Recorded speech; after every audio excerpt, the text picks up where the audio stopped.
You're not going to stick your head that far out the window. You need to have a seatbelt on. Dipper reached over the passenger seat of his car, gripping the front of Bill's shirt and yanking him further into the car. I'm not going to have one of our first trips out of the house together be you getting me pulled over. Bill blew a raspberry at Dipper as he settled back into his seat.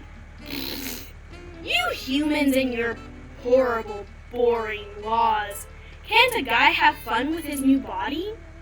Dipper rolled his eyes, trying to focus more on the road than Bill. Sure, but it has to be fun that doesn't get me in trouble. And they don't know it's a new body. So why would they give you that freedom?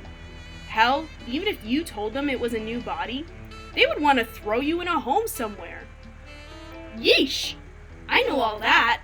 I was just joking. Pull the pine tree out of your ass and relax. Pine tree.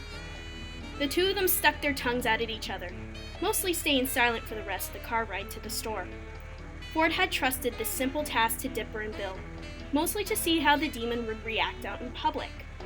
He had been in his body for several months, getting used to it and being held captive by Ford, who watched him to be sure that he couldn't cause any chaos while in it. None of them were entirely sure how he even got the body. He just showed up one day years after he tried to end the world, walking out of the woods naked and coming to the mystery shack for help. Bill claimed that he also didn't know what happened, that maybe one of his deals had gone wrong or something, but none of the Pines bought that, which was why Dipper became the babysitter for him while Ford was busy, and Ford happened to be busy often. I love that you humans keep things in big concrete boxes. Bill laughed as they arrived at the store. While making sure he had everything he needed, phone, wallet, keys, all tucked in his pockets, Dipper gave a quick shrug to Bill. They're sturdy, he reasoned, bewildered that Bill was even thinking of something so trivial. Anyways, we have a list to stick to, so just follow me and don't wander off or grab things I don't approve. Stan will kick both of our asses if we don't stick to the budget.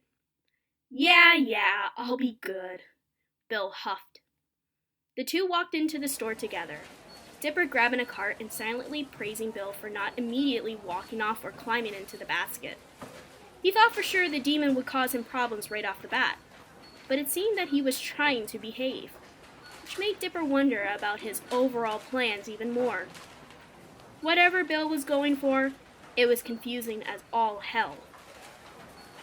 Most of the aisles were easy to navigate through, Dipper grabbing everything Mabel had written in her crazy handwriting on the pink, bedazzled paper. Bill simply walked beside him, eyes wandering, but his feet never once stepping too far from the cart. Until they got to the snack aisle, that is. The second the demon's nearly golden eyes landed on the chips, he bolted from Dipper's side and ran right to the Doritos. You've got to be kidding me! This is such an impractical shape for a chip. Why would they do this unless it was influenced by yours truly? Bill held one of the bags up to his face, smiling as if he had won some award. The corners are meant to help with dip. People dip their chips into different stuff, you know. And most of them come broken anyways. Dipper nabbed the bag from Bill, tossing it back on the shelf. And we're not getting them, if you were hoping for that. Bill gave Dipper a cartoonish pout, crossing his arms over his chest. No fun. I find what is basically my children, and you tell me I can't take them home? You're cruel, Pine Tree. You know what? I'm not entertaining this. Let's move on, please. Dipper pushed the cart forward, grabbing the bag of tortilla chips Mabel wanted for nachos, then leaving the aisle with Bill not far behind him. The demon was calm again, up until they got to the frozen treat area where a box of pre-made ice cream cones caught Bill's attention. Yet again, the demon held the product up to his face, this time making an incredulous look. Come on! A bowl shape would be best for the chips. And these? And yet they keep doing the triangle or pyramids. I didn't know my manipulation of mankind went this far. You know, you've done well as an influencer when even snacks take your likeness. Bill looked so smug holding the box of frozen treats. Dipper couldn't help but laugh because Bill had to be joking. Or, Dipper started, grabbing the box. they use it because regardless of what stuff you messed up in human history, a triangle is still a shape. Same with the pyramids. Not everything is about you, you know. Bill snorted, leaning against the cart and getting right in Dipper's face. Everything is about me, because what I perceive is what reality is.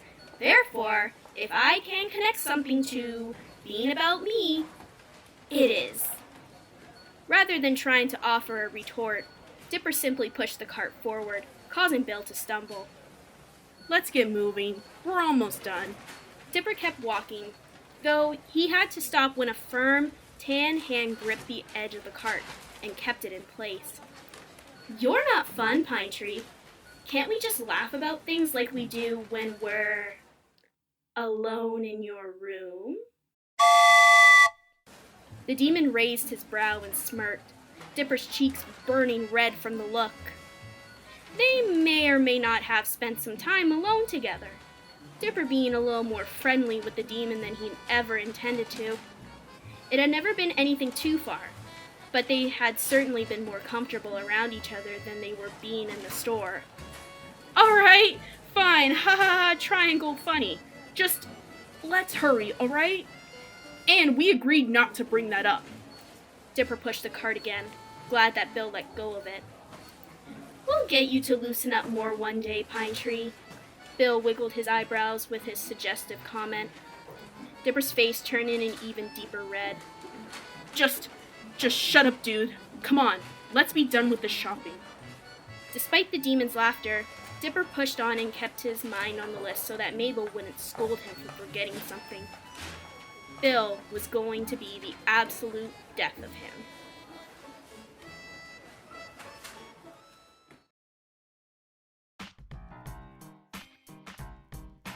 Hey guys, and welcome to the end card.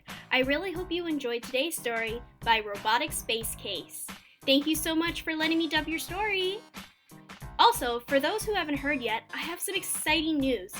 For any of those who know Spicy A, they are popular for their Has-Been Hotel comic dubs. Well, they just started doing Owl House comic dubs, and I got the part of Loose! So if you want to check out my first comic dub, the link will be in the description below. Also, the next video coming up will not be a story. Well, not the usual story. It'll be a different story. It'll be an emotional one, an exciting one. So, fasten your seatbelts, because you're going to be in for a ride. That is all for today, my lovelies. Till next time!